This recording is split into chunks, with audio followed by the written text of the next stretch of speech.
Hello guys. അപ്പോൾ എന്താ പനിയൊക്കെ പിടിച്ചിട്ട് സൗണ്ടൊന്നും റെഡി ആയിട്ടില്ല കേട്ടോ.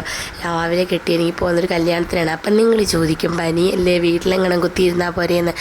വെക്കേഷൻ ടൈമിനൊക്കെ അല്ലേ ഇതേപോലെ കല്യാണത്തിനൊക്കെ പോയി അടിച്ച് പൊളിക്കാൻ പറ്റുള്ളൂ. അതുകൊണ്ടാണ് പോയിട്ടോ. പക്ഷേ പോയപ്പം തോന്നിപ്പോണ്ടായിരുന്നു എന്ന്. കാരണം അമ്മാതിരി തിരക്കായിരുന്നു. അതേപോലെ തന്നെ നല്ല വെയിലുമായിരുന്നു കേട്ടോ. വീട്ടിലേക്ക് വന്നപ്പം പിന്നെ കിടന്നാൽ മതി എന്നുള്ള സിറ്റുവേഷനായിരുന്നു. അവിടെ നല്ല തിരക്കായതുകൊണ്ട് തന്നെ വീഡിയോസൊന്നും അധികം എടുക്കാൻ പറ്റില്ല. നല്ല പാട്ടൊക്കെ ഉണ്ടായിരുന്നു കേട്ടോ.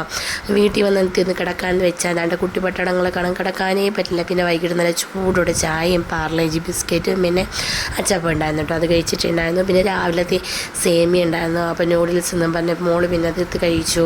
പിന്നെ വൈകിട്ടത്തേക്ക് എന്തെങ്കിലുമൊക്കെ ഉണ്ടാക്കണമല്ലോ കല്യാണമായാൽ. പിന്നെ സാധാരണ എല്ലാ വീട്ടിലും അങ്ങനെ ആയിരിക്കുമല്ലോ, വൈകിട്ട് വന്ന് എന്തെങ്കിലുമൊക്കെ തട്ടിക്കൂട്ടാന്ന് പറഞ്ഞിരിക്കും. അങ്ങനെ അഗസ്തിയും നമ്മുടെ ചതുരപ്പയർ എല്ലാവരും ഇട്ട് വിഴുക്ക്, പിന്നെ നല്ല അടിപൊളി മുളകൊക്കെ ഇട്ടിട്ട് ഒരു ചമ്മന്തി. നിങ്ങളിൽ എത്ര പേര് ചമ്മന്തി ഇട്ട് ഉണ്ടാക്കിയ ഈ മിക്സിയുടെ ജാർ ഇതേപോലെ മുളകും പുളിയും പിന്നെ ഉള്ളിയൊക്കെ ഇട്ടിട്ട് ഇതേപോലെ അടിച്ചെടുക്കും. നല്ല ടേസ്റ്റാണ് കേട്ടോ. എല്ലാവരും ഒന്ന് ട്രൈ ചെയ്ത് നോക്കണേ. അപ്പം നല്ല അടിപൊളി ചമ്മന്തി പിന്നെ ഉണക്കമീൻ ഇതുണ്ടെങ്കിൽ പിന്നെ വേറെ ഒന്നും വേണ്ട. കുശാലായി എളുപ്പത്തിനാക്കുകയും ചെയ്യാം. എന്നാൽ ടേസ്റ്റിനൊരു കുറവില്ല. പിന്നെ ഒട്ടും കുറയ്ക്കണ്ടെന്ന് വേണ്ടിയിട്ട് ഇതായതുകൊണ്ട് മുളകും കൂടെ എടുത്ത് പൊരിച്ചിട്ടുണ്ടായിരുന്നു കേട്ടോ.